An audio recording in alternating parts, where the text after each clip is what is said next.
हमारे सुजानगढ़ से पधारी हुई बहन अमृता चौधरी जी, जो एक समाज सेविका भी हैं और एक बहुत अच्छे मतलब वहां पर कार्य कर रहे हैं। तो उनसे भी निवेदन करूंगा कि वह भी संक्षिप्त में अपने विचार व्यक्त करें।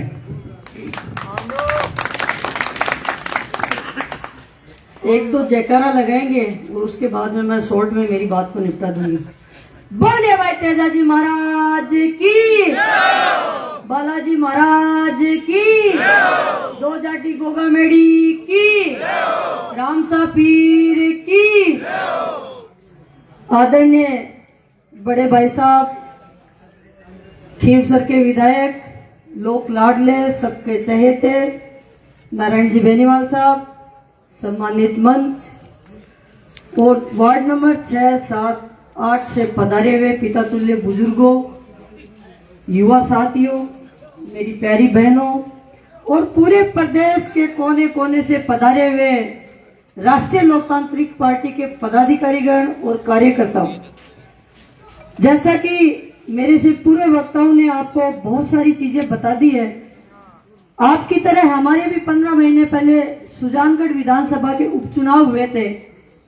उस चुनाव में सीताराम जी राष्ट्रीय लोकतांत्रिक पार्टी के उम्मीदवार थे और आजादी के बाद पहली बार किसी नाइक समाज को टिकट मिली थी। और हम आपसे अपील करने के लिए आए हैं कि जो हमने भूल कर दी थी वो भूल आप मत कर देना, क्योंकि आज तक हम पश्चाताप कर रहे हैं उस चीज का।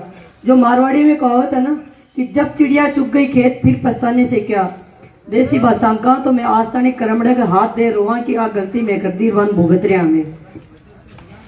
आज जब चुनाव का परिणाम हमारा कुछ भी रहा, लेकिन सुजानगढ़ की विधानसभा की अगर कोई बात आती है, अगर कोई काम की बात आती है, तो हम राष्ट्रीय लोकतांत्रिक पार्टी से ही वो काम हमारे होते हैं।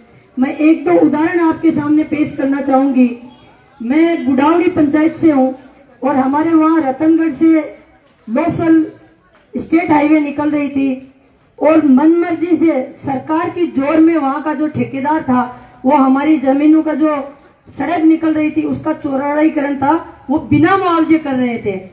हमने भाई साहब को याद होगा नारायण जी को वो प्रस्ताव दिया था कि मनमर्जी से हमारी जमीन को हड़प रहे हैं, और नारायण जी ने पुरजोर तरीके से विधानसभा के अंदर वो मुद्दा उठाया था और हमारे वहां के किसानों को हजारों में नहीं लाखों के अंदर मुआवजा मिला। एक परिवार तो ऐसा था जो 58 लाख रुपए का उनको मुआवजा मिला था, जो हमने तो कभी उम्मीद भी नहीं की थी, क्योंकि हमने एक लंबे समय से वहां पे धरना प्रदर्शन सब कुछ किया था। लेकिन जब हमारी सारी उम्मीदें खत्म हो गई थी तब हम अंत में राष्ट्रीय लोकतांत्रिक पार्टी के एमएलए साहब के पास गए थे। जब हमारा धरना चल रहा था तब राहुल जी कसवा एक दिन आए थे वहां पे, और हमने मीडिया वालों को भी बुलाया था क्योंकि हमारे सांसद थे। तो हमें एक उम्मीद थी कि क्या पता केंद्र में सरकार है, ये अगर कांग्रेस वाले ऐसे मनमर्जी कर रहे हैं तो क्या पता हमारी थोड़ी सुनवाई हो जाए। तो उन्होंने कहा कि पहले मैं देखता हूँ, कागज देखता हूँ, ये करता हूँ, मैं चलो एसडीएम साहब से बात करता हूँ। वो किसका एक अपने ड्राइवर को बार बार नंबर डायल कर रहे थे, काट रहे थे। मैं उनके साइड में ही बैठी, मेरी निगाह पड़ गई थी उनके मोबाइल में, और कह रहे हैं ऐसे उंगली लगा के कान के लगा के कह रहे हैं कि फोन उठा नहीं रहे। मैंने कहा साहब इतने झूठ तो मत बोलो, आप इस ओहदे पे आपको जनता ने भेजा है, इतना आप धोखा कर रहे हो हमारे पास। आप फोन दो एक बार पब्लिक के बीच में, आप फोन किसको लगा रहे थे? आप तो एसडीएम साहब को लगा ही नहीं रहे, आप हमें इतना बेवकूफ बना रहे हो। वहां से उठे और भग के गाड़ी में बैठ के रवाना हो गए वहां पे। तो ऐसे तो अपने ये नेता लोग हैं। दूसरा मैं एक उदाहरण और बताना चाहती हूँ, क्योंकि कई बार ऐसा लगता है कि पता नहीं ये उदाहरण, क्योंकि सारे नेता ये झूठ बोलते हैं ना कांग्रेस और बीजेपी वाले, तो कई बार जनता को लगता है कि सच में ऐसे हो सकता है क्या। ये ब्रजमोहन जी पचार है, खड़ा हो भाई एक बार। इनकी मध्य प्रदेश के अंदर गाड़ी गई हुई थी, ये इसके पास ट्रक है, और मध्य प्रदेश में राजगढ़ जिले के अंदर इनकी गाड़ी को लुटेरों ने लूट लिया था 3 बजे के समय में, दिन की 3 बजे, और बोले कि आपने गाय मार के आ गए, बजरंग सेना वाले आ गए, वहां की पुलिस को बुलाए। 10 किलोमीटर से इस भाई को गाड़ी में पुलिस वाले बिठा के गए, वहां कोई चिड़ी नहीं मरी हुई थी। फिर वापस पुलिस वालों ने आके बोला कि कुछ नहीं मरा हुआ, आप झूठ बोल गए, आप तो बोल रहे थे गैया मर गई, गैया मर गई। और इससे मारपीट करके मोबाइल इसका जेब में था वो छीन लिया, 19,000 रुपए इसके छीन लिए। इसने मुझे फोन किया कि आप हनुमान जी से एक बार बात करो। मैंने कहा हनुमान जी तो एक ऐसा नेता है कि वो डायरेक्ट बात करते हैं, मीडिएटर की जरूरत नहीं है। इन्होंने डायरेक्ट हनुमान जी को कॉल किया और हनुमान जी उस दिन दिल्ली से जयपुर आ रहे थे और 4-5 बार वापस इनको कॉल किया, वहां के सांसद को कॉल किया और वहां के एसपी को कॉल किया कि वो मेरा छोटा भाई है, पकड़ो उनको, चोरों को जूत मारो और उसके जो पैसे और मोबाइल और जो निकाला है उसका हर्जाना वापस दिलाओ।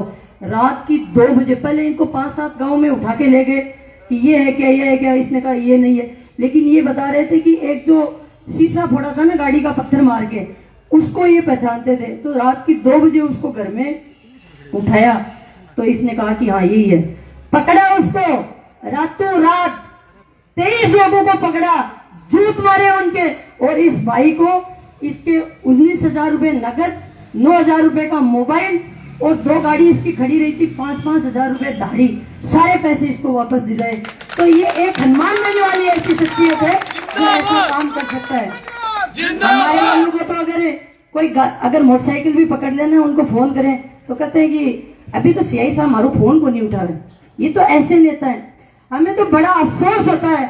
अभी हम पिछले 7 दिन से मैं यहाँ पे हूँ सरदार शहर की धरती पे। हम लोग परसों इधर गांव में गए थे तो एक घर में मैं चली गई। मैंने कहा माता जी वोट देना है, क्या बास्ते लागा किसा वोट आ, और डोकरी रोन लागी। मैं कहा माता जी होयो के, मैं सोचो कोई अभी कोई मौत तो नहीं हुई है, आप गलत जगह आगा क्यों जाओ ना थे निकलो दे। पर हमारी आदत है कि पछ मैं गेल पड़ जाऊं, अभी चीज को निचोड़ काटू। मैं क्यों होयो के बताओ तो शुरू। 3 साल पहले हमारे बेटे की भूई और डिलीवरी की खातर भी इन्हें सरदार सर ले जान लाग रहा, और गांव में सड़क को नहीं, एक टाबर का करना छोट की गाड़ी और भी गाड़ी का मान लेकर बा गाड़ी पचकी गेले का मान, और 18 किलोमीटर सड़क को नहीं, बीच रास्ता का मान पचकी बुनने जा तो 9-10 किलोमीटर पाछा गाँव का मान आओ तो बेटा मोबाइल भी लागे को नहीं, रेंज ही को नहीं। एक व्यक्ति वापस गांव का मान, लारला गांव का मान आयो, ट्रैक्टर ले गए और वापस ट्रैक्टर का मान डाल, अभी बहन ने आगे तक ले आता, अभी बहन की मृत्यु होगी। तो एक 7 साल को बच्चों कि अब मैं इन्हें पालू, तो मैं तो बास्ते ला गया वोटा की। तो कौन है इस चीज के जिम्मेदार? जो आपने 35 साल तक जिनको राज करवाया, जो विधानसभा में भेजा, वही तो लोग जिम्मेदार है इसके। दूसरी बात, सुजानगढ़ के परिणाम हमारे जो भी रहे थे, एक गांव में जब दौरे हो रहे थे, अभी सांसद साहब आपके गांव में दौरे कर रहे हैं, ऐसे हमारे भी वहां दौरे किए थे गांव। कोडासर एक गांव था और वो पूरा राजपूतों का गांव था। सीताराम जी आपको तो याद होगा। तो वहां के, क्योंकि ये जो जातिवादी फैला रखी है ना कि ये तो जाटू की पार्टी है, तो वो लोग आए और भाई साहब के पास गए और कि साहब हाथों में राजपूत और गांव में मारो राजपूत है। हमारे गांव के माँ की हाई टेंशन लाइट की लाइन गई हुई है। तो पहले तो गांव छोटा था, लेकिन जैसे जैसे बच्चे न्यारे होते गए, खेड़े में बसते गए, तो गांव के बीच से आ रही है। जब तनी पे कपड़े भी डालते हो तो करंट आता है, तो क्या पता कल को कोई बड़ी दुर्घटना ना घट जाए। तो भाई साहब ने उनको आश्वासन दिया कि 72 घंटे में मैं आपका काम करवा दूंगा, और 72 घंटे नहीं 24 घंटे में वो लाइन चेंज हुई और नई लाइन गांव के बाहर से गई। तो ये जो पार्टी है, ये 36 कौम की पार्टी है, ये एक कौम की पार्टी नहीं है। अभी आप हमारे परिणाम जो भी रहा था, वहां के आज माइनॉरिटी भी जाग गई है। आपने सोशल मीडिया में देखा भी होगा, पिछले दिनों तेली समाज का एक बड़ा सामूहिक विवाह सम्मेलन था जिसमें 24 जोड़ों की शादी हुई थी। उसमें बड़े भाई साहब हनुमान जी को वहां पे चीफ गेस्ट रखा था। तो वो क्या था? वो परिवर्तन था। उन्होंने अब पक्का मन बना लिया है कि आज तक जो हमको ठगते आए हैं ना कि माइनॉरिटी तो हमारी जेब के अंदर है, वो जेब से अब बाहर कूद चुकी है। वहां पे फिर हमारा, क्योंकि लोकल एमएलए था, तो फर्ज तो बनता ही है कि चलो उसको इनवाइट कर लें। तो पहले जब हनुमान जी वहां चले गए, चीफ गेस्ट बना दिए, तो मनोज मेघवाल ने सापा पहनने से ऐसे जैसे मारकड़ो साठ गए सीधा लावला को 5 मिनट था नहीं नारायण। ये सही बात है, 5 मिनट तक उसने सापा नहीं पहना। तो फिर तेली समाज के बुजुर्गों ने कहा कि पहनना तो पहन, और नहीं तो चला जाए यहाँ से। आज तक जो तुम करते हैं वही थोड़ी होगी तुम्हारी। वहां का जब भाई साहब वहां गए थे, तो काजी समाज छोटा सा ही समाज है वहां पे, तो काजी समाज ने भी एक अपनी समस्या का ज्ञापन दिया था कि हमारे घरों से हाई टेंशन लाइन जा रही है। एक वहां पे कीचड़ की भी कीचड़ भरा हुआ था एक जगह। एक मोहल्ले के लोगों ने वहां पे दिया था कि हमारे मोहल्ले में पानी नहीं आ रहा है। ये जो चारों पांचों जो समस्याएं थी, अगले ही दिन संबंधित अधिकारियों को फोन किया, लेटर लिखा और हमको एक एक कॉपी भेजी। तो ये एक राष्ट्रीय लोकतांत्रिक पार्टी है, वो ही कर सकती है। आज हम देख रहे हैं कि जो अखबार का पहला पन्ना अगर देखते हैं तो दिल दहल जाता है।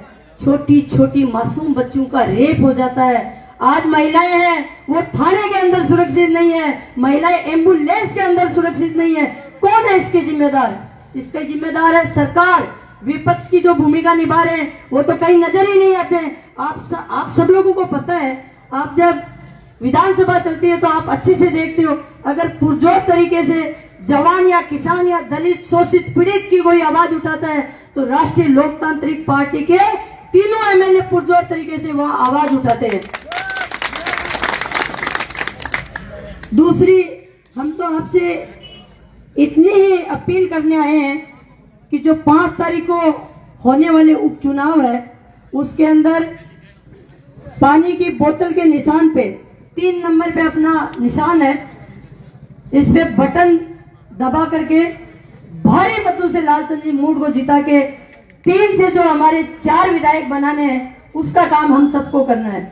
आज सरदार शहर के चुनाव पे पूरे प्रदेश ही नहीं पूरे हिंदुस्तान की नजर टिकी हुई है कि कौन सरदार शहर का सरदार निकल के आता है, क्योंकि ये तो सेमीफाइनल है, फाइनल तो 2023 में। तो जो 2023 की जो रूपरेखा बननी है, जो एक दिशा तय होनी है, वो सरदार शहर की धरती से होनी है। और मैं तो इसको सौभाग्य ही कहूंगी कि ये सरदार शहर की धरती का एक सौभाग्य है कि आप लोग एक परिवर्तन करोगे।